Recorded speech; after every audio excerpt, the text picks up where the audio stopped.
ನಮ್ಮ ನೇರ ಪ್ರಶ್ನೆಗಳಿಗೆ ಅತಿಥಿಗಳ ಉತ್ತರ. ಇದುವೇ ಸುವರ್ಣ ಟಾರ್ಗೆಟ್. ಇಂದಿನ ಅತಿಥಿ ಕೆಜೆಪಿಯ ಹಿರಿಯ ನಾಯಕ, ಕೇಂದ್ರದ ಮಾಜಿ ಮಂತ್ರಿ ಧನಂಜಯ ಕುಮಾರ್. ಧನಂಜಯ ಕುಮಾರ್ ಸ್ವಾಗತ. ನಮಸ್ಕಾರ. ಸೊ ನಿಮ್ಮನ್ನು ನೋಡ್ತಾ ಇದ್ರೆ ತಂದೆ ತಾಯಿ ಇಲ್ಲದ ಒಬ್ಬ ಅನಾಥ ಅನಿಸ್ತಾ ಇದೆ. ಕೆಜೆಪಿನೇ ಇಲ್ಲಲ್ಲ ಲಕ್ಷ್ಮಣ್. ಸೊ ನೀವು ಅನಾಥವಾಗಿಲ್ವಾ? ಖಂಡಿತ ಇಲ್ಲ. ರಾಜಕೀಯವಾಗಿ ಒಂದು ರಾಜಕೀಯ ಪಕ್ಷ ಅಂದರೆ ಒಬ್ಬ ವ್ಯಕ್ತಿಯನ್ನು ಗುರುತಿಸ್ಕೊಳ್ಳಿಕ್ಕಿರುವಂಥ ಒಂದು ವೇದಿಕೆ.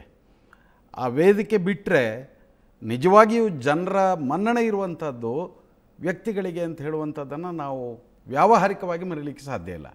ನಾನು ಅಂದರೆ ಏನು, ನನ್ನ ರಾಜಕೀಯ ನಿಲುವು ಏನು, ಎಲ್ಲಿದ್ದೀರಿ, ನಿಮ್ಮ ದಿಕ್ಕು ಯಾವುದು? ಉತ್ತರದಲ್ಲಿ ಹೋದ್ರೆ ದಕ್ಷಿಣಕ್ಕೆ ಬರ್ತಾರೆ, ದಕ್ಷಿಣ ದಿಕ್ಕುಗಳೇ ಬದಲಾಗ್ತಾ ಇದೆ ರಾಜಕೀಯ. ಸದ್ಯ ಭವಿಷ್ಯದಲ್ಲಿ ತಮಗೆ ಸ್ಪಷ್ಟ ಆಗುತ್ತೆ. ಇದು ನಾನು ಮಾಡಿಕೊಂಡಂತಹ ಸಮಸ್ಯೆ ಅಲ್ಲ. ಅಂದರೆ ನೀವು ಮಾಡ್ಕೊಂಡ ಹುಣ್ಣಲ್ಲ ಇದು, ನೀವು ಮಾಡ್ಕೊಂಡು ಖಂಡಿತ ಅಲ್ಲ. ನಾನು ಒಂದು ದೃಷ್ಟಿಯಲ್ಲಿ ನೀವು ಹೇಳಿದರೆ ನಾನು ಒಪ್ಪಿಕೊಳ್ಳೇಬೇಕು. ಯಾರದೋ ರಾಜಕೀಯ ಮಹದಾಸೆಗೆ ನಾನೊಬ್ಬ ಬಲಿಪಶುವಾದೆ. ಯಡಿಯೂರಪ್ಪ ರಾಜಕೀಯ ಮಹದಾಸೆಗೆ ಬಲಿಪಶು. ಆದರೆ ಯಾರ್ದೋ ಅನ್ನೋಕ್ಕೇನು ಗೊತ್ತಿರೋ ರಾಜ್ಯಕ್ಕೆ ಜನಕ್ಕೆ ಗೊತ್ತಿದೆ. ನೀವು ಹೇಳಿದರೆ ಅದನ್ನು ರಾಜ್ಯದ ಜನ ಏನು ಅಂತ ಚಿಂತನೆ ಮಾಡ್ತಾರೆ. ಇವತ್ತು ಬೇರೆ ಬೇರೆ ಸಂದರ್ಭದಲ್ಲಿ ನನ್ನನ್ನು ಅವರ ರಾಜಕೀಯ ಬೇಳೆ ಬೇಯಿಸ್ಕೊಳ್ಳಿಕ್ಕೆ ಉಪಯೋಗ ಮಾಡಿಕೊಂಡ್ರು ಅಂತ ಹೇಳುವಂಥದ್ದು ರಾಜ್ಯದ ಜನರಿಗೆ ಭಾಳ ಸ್ಪಷ್ಟ ಗೊತ್ತಿದೆ. ಯಡಿಯೂರಪ್ಪ ನಿಮ್ಮನ್ನು ಹಳ್ಳದಲ್ಲಿ ನಡುನೀರಲ್ಲಿ ಬಿಟ್ಟು ಅವ್ರ ದಡ ಸೇರಿದ್ರು, ನಿಮ್ಮನ್ನ ನೀರಲ್ಲಿ ಮುಳುಗಿಸಿದ್ರು. ಬಹುಶಃ ಅವರದ್ದು ಚಿಂತನೆ ಹೀಗಿತ್ತು ಅಂತ ನನಗನಿಸೋದು. ಮುಳುಗಿಸಿದ್ರು ಅಲ್ಲ, ರಾಜಕೀಯವಾಗಿ ಅವರಿಗೆ ಉಪಯೋಗ ಆಗುತ್ತೆ, ಅವರಿಗೆ ಲಾಭ ಆಗುತ್ತೆ ಅಂತ ಹೇಳುವಂಥ ದೃಷ್ಟಿಯಿಂದ ಬಳಸಿಕೊಳ್ಬೇಕು ಅಂತ ಹೇಳುವಂಥದ್ದು ಅವರ ಮನಸ್ಸಿನೊಳಗೆ ಇದ್ದಿರ್ಬೋದು. ಇವತ್ತಿಗೂ ಕೂಡ ಒಂದು ಮಾತು ಹೇಳ್ತಾ ಇದ್ದಾರೆ, ಇಲ್ಲ ಅವರನ್ನು ನಾವು ಇನ್ನೂ ಕೂಡ ಸೇರಿಸ್ಕೊಳ್ತೇವೆ, ಅವ್ರು ಬರ್ತಾರೆ, ಅವರು ಎಲ್ಲೂ ಹೋಗೋದಿಲ್ಲ ಅಂತ. ನಾನು ಒಂದು ಮಾತು ಕೇಳ್ತೇನೆ, ಬಹಿರಂಗವಾಗಿ ಇವತ್ತು ಸಾರ್ವಜನಿಕರ ಗಮನಕ್ಕೆ ತರಲಿಕ್ಕಿರುವಂಥ ವಿಷಯ ಏನು ಅಂತ ಹೇಳಿದರೆ, ಧನಂಜಯ ಕುಮಾರ್ ಅವರು ವಿಶೇಷವಾಗಿ ಭಾರತೀಯ ಜನತಾ ಪಾರ್ಟಿಯ ಹಿರಿಯ ನಾಯಕರಾದಂಥ ಲಾಲ್ಕೃಷ್ಣ ಅದ್ವಾನಿಯವರ ಬಗ್ಗೆ ಏನೋ ಒಂದು ಆಕ್ಷೇಪಾರ್ಹವಾದಂಥ ಹೇಳಿಕೆ ಕೊಟ್ಟಿದ್ದರು ಅಂತ. ನಾನಿವತ್ತು ಬಹಿರಂಗವಾಗಿ ನಿಮ್ಮ ಮೂಲಕ ಸಾರ್ವಜನಿಕರ ಗಮನಕ್ಕೆ ಬರುವ ಹಾಗೆ ಈ ವಿಷಯವನ್ನು ಪ್ರಸ್ತಾಪ ಮಾಡಲಿಕ್ಕೆ ಬಯಸ್ತೇನೆ. ನಮ್ಮ ತುಮಕೂರಿನ ಸಂಸದರಾದಂಥ ಬಸವರಾಜ್ ಅವರ ಮಾತುಗಳು ಇವತ್ತು ರೆಕಾರ್ಡ್ನಲ್ಲಿದೆ. ಅವರು ಹೇಳಿದಂಥ ಮಾತು ಅದು ಅದ್ವಾನಿಯವರನ್ನು ಸೇರಿಸಿದ ಹಾಗೆ ಭಾರತೀಯ ಜನತಾ ಪಾರ್ಟಿಯ ಎಲ್ಲ ನಾಯಕರುಗಳ ಬಗ್ಗೆ ಅವರ ಮಾತುಗಳು, ಅದನ್ನು ಬಹುಶಃ ತುಲನಾತ್ಮಕವಾಗಿ ನೋಡಿದರೆ ನಾನು ಮಾತನಾಡಿದ್ದು ಏನೇನೂ ಅಲ್ಲ ಅಂಥ ಬಸವರಾಜ್ ಅವರನ್ನು ವಾಪಸ್ಸು BJPಯಲ್ಲಿ ಅವರನ್ನು ಅಮಾನತಿನಲ್ಲಿಟ್ಟದ್ದನ್ನು ಏಕಾಏಕಿಯಾಗಿ ಒಂದೇ ಸಭೆಯೊಳಗೆ ತೀರ್ಮಾನ ಮಾಡಿ ಅದನ್ನು ವಾಪಸ್ ಪಡೆದು ಅವರನ್ನು ಮತ್ತೆ ಅಲ್ಲಿ ಅಭ್ಯರ್ಥಿಯನ್ನಾಗಿ ಮಾಡಲಿಕ್ಕೆ ಆಗ್ತದೆ. ನಾನು ಬಸವರಾಜ್ ನನ್ನ ಭಾಳ ಆತ್ಮೀಯ ಮಿತ್ರ. ಬಸವರಾಜ್ ಕೊಡುಗೆ ಏನು BJPಗೆ? ನಾನು 40 ವರ್ಷ ಆ ಪಕ್ಷದಲ್ಲಿ ಇದ್ದು ನನ್ನ ಸರ್ವಸ್ವವನ್ನು, ನನ್ನ ಸಂಪೂರ್ಣ ರಾಜಕೀಯವಾದಂಥ ಸಾಮರ್ಥ್ಯ ಶಕ್ತಿಯನ್ನು ಧಾರೆ ಎರೆದು ಆ ಪಕ್ಷವನ್ನು ಕಟ್ಟಿ ಬೆಳೆಸಿ ಸಾರ್ವಜನಿಕ ಜೀವನದಲ್ಲಿ ಯಾವುದೇ ಒಂದು ಕಪ್ಪು ಚುಕ್ಕೆ ನನ್ನ ಮೇಲೆ ಇಲ್ಲದೆ ನಾನು ಪದೇ ಪದೇ ಈ ಮಾತನ್ನು ಹೇಳ್ತಾ ಇದ್ದೇನೆ. ಬಹಿರಂಗ ನಾನು ಪ್ರಶ್ನೆ ಕೇಳಲಿಕ್ಕೆ ಬಯಸ್ತೇನೆ ಈ ಎಲ್ಲ ನಾಯಕರುಗಳಿಗೆ, ನನ್ನ ಮೇಲೆ ಯಾವುದಾದರೂ ಕಪ್ಪು ಚುಕ್ಕೆ ಇದ್ದರೆ ದಯಮಾಡಿ ಅದನ್ನು ಬಹಿರಂಗ ಮಾಡಿ, ಆ ಕ್ಷಣ ನಿವೃತ್ತಿ ಆಗ್ತೇನೆ. ಈ ರೀತಿಯಲ್ಲಿ ಮೇಲೆ ಕಪ್ಪು ಚುಕ್ಕೆ ಇತ್ತು, ಶ್ರೀರಾಮುಲು ಮೇಲೆ ಕಪ್ಪು ಚುಕ್ಕೆ ಇತ್ತು, ಅನೇಕರ ಮೇಲೆ ಕಪ್ಪು ಚುಕ್ಕೆ ಇತ್ತು, ಆದ್ರೂ ಕೂಡ BJP ಸೇರಿಸ್ಕೊಂಡಿದೆಯಲ್ವಾ? ನಾನು ಆಪಾದನೆ ಮಾಡ್ತಾ ಇಲ್ಲ, ಆದರೆ ವಾಸ್ತವಿಕ ಅಂದ್ರೆ ವಾಸ್ತವಿಕ ಸತ್ಯವನ್ನು ಮರೆಮಾಚಲಿಕ್ಕೆ ಸಾಧ್ಯ ಇಲ್ಲ. ಜೈಲಿಗೆ ಹೋಗಿ ಬಂದವರು ಇಲ್ವಾ? ಕೋಟ್ಯಾಂತರ ರೂಪಾಯಿ ಗುಳುಂ ಮಾಡಿದಂಥವರು ಇವತ್ತು ನಾನು ಬಾಯಿ ಬಿಟ್ಟು ಹೆಸರುಗಳನ್ನು ಹೇಳುವಂಥ ಅವಶ್ಯಕತೆ ಇದೆಯಾ? ರಾಜ್ಯದ ಜನರಿಗೆ ಗೊತ್ತಿಲ್ವಾ? ಇವತ್ತು ರಾಜ್ಯದ ಜನ ಇದೆಲ್ಲವನ್ನು ಕೂಡ ಭಾಳ ಸೂಕ್ಷ್ಮವಾಗಿ ಗಮನಿಸ್ತಾ ಇದ್ದಾರೆ ಅಂತ ಹೇಳುವಂಥದ್ದನ್ನು ಮರೆತು ನಾವು ಯಾವುದೋ ಗುಂಗಿನಲ್ಲಿ ಯಾರೋ ನರೇಂದ್ರ ಮೋದಿ ಬಂದು ನಮ್ಮನ್ನೆಲ್ಲ ಗೆಲ್ಲಿಸ್ತಾರೆ ಅಂತ ಹೇಳುವಂಥ ಒಂದು ರೀತಿಯ ಗುಂಗಿನಲ್ಲಿ ನೀವೇನಾದರೂ ಇದ್ದರೆ ಭಾಳ ಶೀಘ್ರ ನಿಮಗೆ ನಿರಾಸೆ ಕಾದಿದೆ ಅಂತ ಇಷ್ಟು ಮಾತ್ರ ನಾನು ಹೇಳಬಲ್ಲೆ. ನಾನೇನು ದ್ವೇಷದ ರಾಜಕೀಯ ಮಾಡ್ತಾ ಇಲ್ಲ ಲಕ್ಷ್ಮಣ್, ನಾನು ವಾಸ್ತವಿಕವಾದಂಥ ಸಂಗತಿಯನ್ನು ಹೇಳ್ತಾ ಇದ್ದೇನೆ. ನೀವು ಬೇರೆ BJP ನಾಯಕರ ಬಗ್ಗೆ ಮಾತಾಡುವ ಹಕ್ಕಿಲ್ಲ, ಯಾಕಂದರೆ ಯಡಿಯೂರಪ್ಪನವ್ರ ಸಲುವಾಗಿ ತಾವು BJP ಬಿಟ್ಟು ಮೊದಲು KJP ಅಧ್ಯಕ್ಷರಾಗಿ ತಾವೇನೆ ನೀವೇನು ಹೇಳಿದ್ರೆ, ರಾಜ್ಯಕ್ಕೆ ಮತ್ತು ಪಕ್ಷಕ್ಕೆ ನಾಯಕತ್ವ ಬೇಕು, ಆಡಳಿತ ಬರಬೇಕು. ಯಡಿಯೂರಪ್ಪ ಒಬ್ಬರಲ್ಲ, ನಾನು ಭಾರತೀಯ ಜನತಾ ಅದೇ ಯಡಿಯೂರಪ್ಪ ನಿಮ್ಮನ್ನ ಬಲಿಪಶು ತೆಗೆದುಕೊಂಡ್ರು, BJP ಮಾಡಿದ್ರೆ ನಿಮ್ಮನ್ನ.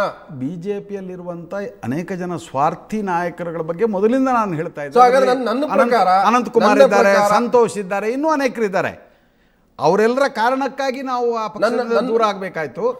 ಯಡಿಯೂರಪ್ಪ ಆ ಮಧ್ಯದಲ್ಲಿ ತಾನು ಕೂಡ BJPಯಿಂದ ಹೊರಗೆ ಬರ್ತಾ ಇದ್ದೇನೆ, ನಾವು ಹೊಸ ದಾರಿ ಹಿಡಿಯೋಣ, ಹೊಸ ಒಂದು ರಾಜಕೀಯ ಪಕ್ಷ. ಯಡಿಯೂರಪ್ಪನವರ ಮಾತುಗಳೆಲ್ಲ ನಿಮ್ಮ ದಾಖಲೆಗಳಲ್ಲಿವೆ. ಅವರು BJP ಬಿಟ್ಟು ಈಚೆಗೆ ಬಂದಾಗ ಅವರು ಹೇಳಿದಂಥ ಮಾತುಗಳೇನು? ನನ್ನ ಮತ್ತು BJPಯ ಸಂಬಂಧ ಇದು ಕೊನೆ, ಯಾವುದೇ ಆ ಕಡೆ ತಲೆ ಹಾಕಿ ಮಲಗೋದಿಲ್ಲ, ನಾನು ಮತ್ತೊಮ್ಮೆ ವಾಪಸ್ಸಲ್ಲಿ ಹೋಗುವ ಪ್ರಶ್ನೆ. ನಾಗರಿಗಳಿದಾವೆ ಅಲ್ಲಿ, ಅನೇಕ ಮಾತುಗಳನ್ನು ಹೇಳಿದ್ದಾರೆ. ಅದೇ ರೀತಿಯಲ್ಲಿ ಅವರ ಬಗ್ಗೆ BJPಯಲ್ಲಿ ಇರುವಂಥ ಇವತ್ತಿನ ಈಶ್ವರಪ್ಪ ಸಹಿತ ಪೀಡೆ ತೊಲಗ್ತು, ನಮ್ಮ ಮನೆ ಕ್ಲೀನ್ ಆಯಿತು ಅಲ್ವಾ, ನಾನು ಇದನ್ನು ಹೇಳಬೇಕಾ?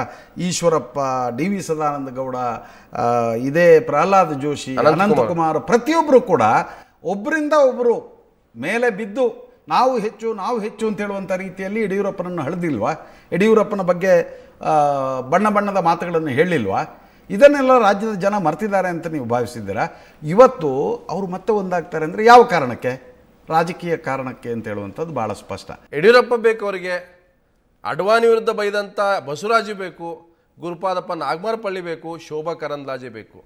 ಸೊ ತಮ್ಮನ್ನೇನಾದರೂ ಇದು ಹಾಲೆಲ್ಲದ ಹಸು ಅಂತ ಭಾವಿಸಿದಾರಾ BJPಯವರು? ನೋಡಿ, BJPಯ ಪ್ರವೃತ್ತಿ ನೋಡಿ, ಇದು KJPಯ ಬಗ್ಗೆ ಆಯಿತು. KJPಯಲ್ಲಿ ಯಡಿಯೂರಪ್ಪ ನೀವು ಹೇಳಿದಂಥ 3-4 ಮಂದಿ ಅವರನ್ನಷ್ಟು ಜನರನ್ನು ಮಾತ್ರ ಕರ್ಕೊಂಡು ಬಂದು ಚುನಾವಣೆ ಬಂದಿದೆ, ಚುನಾವಣೆಯಲ್ಲಿ ಅಭ್ಯರ್ಥಿಗಳು ಮಿಕ್ಕುಳಿದವರ ಈಗ ಮಿತ್ರರಾದಂಥ MD ಲಕ್ಷ್ಮೀನಾರಾಯಣ, ಅಲ್ಲಿ ಪ್ರೊಫೆಸರ್ ಮಲ್ಲಿಕಾರ್ಜುನಪ್ಪ ಇರ್ಬೋದು, ಮಾಜಿ ಶಾಸಕರುಗಳಾದಂಥ ರೇಣುಕಾಚಾರ್ಯ ಸಚಿವರಾಗಿದ್ದಂಥವರು, ಹಾಲಪ್ಪನವರು, ಹರೀಶ್ ಅವರು, BR ಪಾಟೀಲ್, ಗುರು ಪಾಟೀಲ್ ಅಂತೂ ಅವರು ಪ್ರತ್ಯೇಕವಾಗಿ ಇದ್ದಾರೆ. ಇನ್ನೂ ಇಡೀ ರಾಜ್ಯದಲ್ಲಿ ಅನೇಕ ಜನ ಇದ್ದಾರೆ, 100 ಜನ. ಅವರು ಸಾಮಾನ್ಯರೇನಲ್ಲ. ಅಲ್ಲಿ ನಮ್ಮ ಬಿಜಾಪುರದಲ್ಲಿ ವಿಠಲ್ ಕಟಕ್ದೊಂಡು ಇರ್ಬೋದು, ಇಲ್ಲಿ ನಮ್ಮ ಚಂದ್ರಪ್ಪ ಇರ್ಬೋದು, ಚಿತ್ರದುರ್ಗದಲ್ಲಿ ಇನ್ನೂ ಅನೇಕ ಜನ ಇದ್ದಾರೆ. ಅಂಥವರನ್ನು ಎಲ್ಲರನ್ನೂ ಕೂಡ ನಡು ನೀರಿನಲ್ಲಿ ಕೈಬಿಟ್ಟು ಅವರೆಲ್ಲ ಕೇವಲ ನಮ್ಮನ್ನು ನದಿ ದಾಟಲಿಕ್ಕೆ ನೀವೆಲ್ಲವೂ ಕೂಡ ನಮಗೆ ಒಂದು ಏನು ಊರುಗೋಲು ಅಥವಾ ಏನು ಅದನ್ನು ಉಪಯೋಗ ಮಾಡಿಕೊಂಡು ನಾವು ದಾಟಿ ಆಯಿತು, ಇನ್ನು ನೀವು ಇಲ್ಲೇ ಇರಿ ಅಂತ ರೀತಿಯಲ್ಲಿ ಮಾಡ್ಕೊಂಡು ಬಿಟ್ಟು ಹೋದಂಥದ್ದು ಇದು ಒಂದು ಭಾಗ. ಇವತ್ತು ನೋಡಿ BSR ಕಾಂಗ್ರೆಸ್ನ ಬಗ್ಗೆ ವಿಚಿತ್ರವಾದಂಥ ಪರಿಸ್ಥಿತಿ ಲಕ್ಷ್ಮಣ್. BSR ಕಾಂಗ್ರೆಸ್ ಅದು BJPಯಲ್ಲಿ ವಿಲೀನ ಆಗೋದು ಬೇಡಂತೆ, ಕೇವಲ ರಾಮುಲುವನ್ನ ಹೆಕ್ಕಿ ತೆಗೆದು ರಾಮುಲು ಹಾಲು ಕರೆಯೋ ಹಸುಗಳು ಮಾತ್ರ BJP ಬೇಕು ಅಂದರೆ BJPಯವರೇ ತೀರ್ಮಾನ ಮಾಡೋದಾ? ಹಾಲು ಯಾವ ಹಸು ಕರೀತದೆ, ಯಾವ ಹಸು ಕರೆಯುವುದಿಲ್ಲ, ಅದನ್ನು BJPಯವರೇ ತೀರ್ಮಾನ ಮಾಡೋದು, BJPಯ ಈ ಪ್ರಮುಖ ನಾಯಕರುಗಳೇ ತೀರ್ಮಾನ ಮಾಡೋದು ಅಂತಿದ್ರೆ ನಾನು ಅದಕ್ಕೆ ಹೇಳಿದ್ದೇನೆ. ಪ್ರೈಮ್ ಕ್ರೈಟೀರಿಯಾ ಅಲ್ವಾ? ಅದಕ್ಕೆ ನಾನು ಹಾಲು ಕುಡಿಬೇಕಪ್ಪ, ನಾನು ಹಾಲು ಕರೆಯೋ ಹಸುನೇ ಬೇಕಪ್ಪ, ನನಗೆ BJP ಹಾಲು ಕರೆಯೋ ಹಸುಗಳನ್ನು ತಗೊಳ್ತಾ ಇದೆ.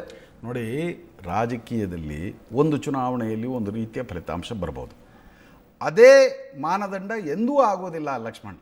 ಜನರನ್ನು ನಾವು ಮೂರ್ಖರನ್ನಾಗಿಸಿ ಮಾಡುವಂಥದ್ದು ಅಥವಾ ಯಾವುದೋ ಒಂದು ಚುನಾವಣೆಯಲ್ಲಿ ಯಾವುದೋ ಒಂದು ಕಾರಣಕ್ಕಾಗಿ ಜನ ಮತ ಕೊಟ್ಟಿದ್ದಾರೆ ಅಂತ. ಇವತ್ತು ನಮ್ಮ ದೇಶದ ದುಸ್ಥಿತಿ ಅದೇನೆ. ಪ್ರಜಾಪ್ರಭುತ್ವದಲ್ಲಿ ಒಂದು ರೀತಿಯಲ್ಲಿ ಪ್ರಜೆಗಳ ಅಭಿಪ್ರಾಯಕ್ಕೆ ಮನ್ನಣೆ ಅಂತ ಹೇಳುವಂಥ ಲಾಭ ಇದ್ರೂ ಇನ್ನೊಂದು ಕಡೆಯಲ್ಲಿ ನೋಡಿದರೆ ಎಂತೆಂಥ ಕ್ರಿಮಿನಲ್ಗಳೆಲ್ಲ ಕೂಡ ಇವತ್ತು ಪ್ರತಿನಿಧಿಗಳಾಗಿ ಆಯ್ಕೆಯಾಗಿ ಬಂದದ್ದು, ಸಚಿವರಾಗಿರುವಂಥದ್ದು. ಲಾಲೂ ಪ್ರಸಾದ್ ಯಾದವ್ರದ್ದು ಉದಾಹರಣೆ ನಾನು ಹೇಳ್ಬೋದು, ಇನ್ನೂ ಅನೇಕರಿದ್ದಾರೆ. ಅಲ್ಲಿ ಜಯಲಲಿತಾ ಇರ್ಬೋದು, ಮಾಯಾವತಿ ಇರ್ಬೋದು, ಅನೇಕ ಕೇಸುಗಳನ್ನು, ಮೊಕದ್ದಮೆಗಳನ್ನು ನ್ಯಾಯಾಲಯದಲ್ಲಿ ಎದುರಿಸ್ತಾ ಇರುವಂಥವರು, ಅಧಿಕಾರದ ಸ್ಥಾನದಲ್ಲಿ ಕೂತಿರುವಂಥದ್ದು. ಇದು BJP ಟಿಕೆಟ್ ಕೊಟ್ಟಿದ್ದು ಅವ್ರು ಕಳಂಕಿತರು ಅಂತಂದವರಿಗೆ ಇವತ್ತು BJP ಟಿಕೆಟ್ ಅವರನ್ನು ಸೇರಿಸಿದ ಹಾಗೆ ನಾನು ಹೇಳೋದು. ಯಡಿಯೂರಪ್ಪನ ವಿಚಾರದಲ್ಲಿ ಧನಂಜಯ ಕುಮಾರ್ ಒಬ್ಬ ಆಂಜನೇಯ ಅಂತ ನಿಂತಿದ್ರಿ. ಈ ಅದೇ ಆಂಜನೇಯನಿಗೆ ನೀವು ಭಾವಿಸಿದಂಥ ಯಡಿಯೂರಪ್ಪ ಅನ್ನುವ ರಾಮ ಬೆನ್ನಿಗೆ ಚೂರಿ ಹಾಕಿದ್ರ? ನಾನು ದೂರು ಹೇಳ್ತಾ ಇಲ್ಲ, ಆದರೆ ವಾಸ್ತವಿಕ ಸತ್ಯವನ್ನು ಕೂಡ ಮರೆಮಾಚಿದರೆ ಬಹುಶಃ ಜನ ಹೇಳ್ತಾರೆ ಇವನು ಯಾಕೆ ಮಾತಾಡೋದಿಲ್ಲ ಅಂತ.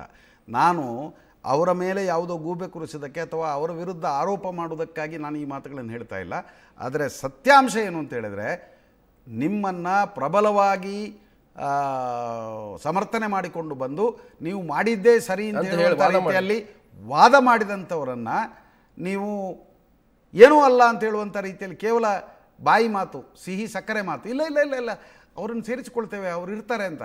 ಏನಕ್ಕೆ ನಾವು, ನನಗೆ ಶಕ್ತಿ ಇಲ್ವಾ?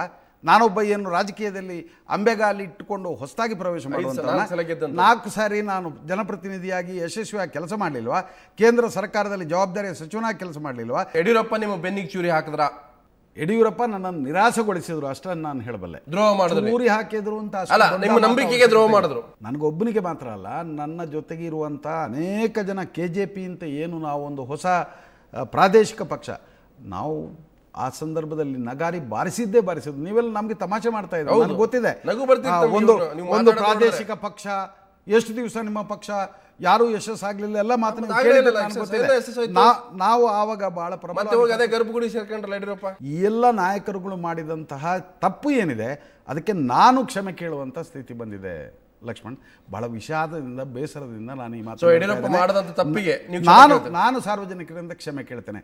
ಸಾರ್ವಜನಿಕರು ಬಹುಶಃ ನಮ್ಮನ್ನು ನಂಬಿದ್ರು, ಒಂದು ಹೊಸ ದಾರಿಯಲ್ಲಿ ಹೋಗ್ತಾ ಇದ್ದಾರೆ, ಒಂದು ರಾಜಕೀಯ ಕೇಳ್ತೇನೆ, ಯಡಿಯೂರಪ್ಪ ರಾಜ್ಯ ಜನಕ್ಕೆ ಮೋಸ ಮಾಡಿದ್ರು ಹೌದು ಅಂತ ನನ್ನ ಭಾವನೆ. ಎಸ್, ನಿಮ್ಮ ಜೊತೆ ಮತ್ತಷ್ಟು ವಿಷಯ ಚರ್ಚೆ ಮಾಡ್ತೀರಾ. ಅದಕ್ಕಿಂತ ಮೊದಲು ಒಂದು ಬ್ರೇಕ್.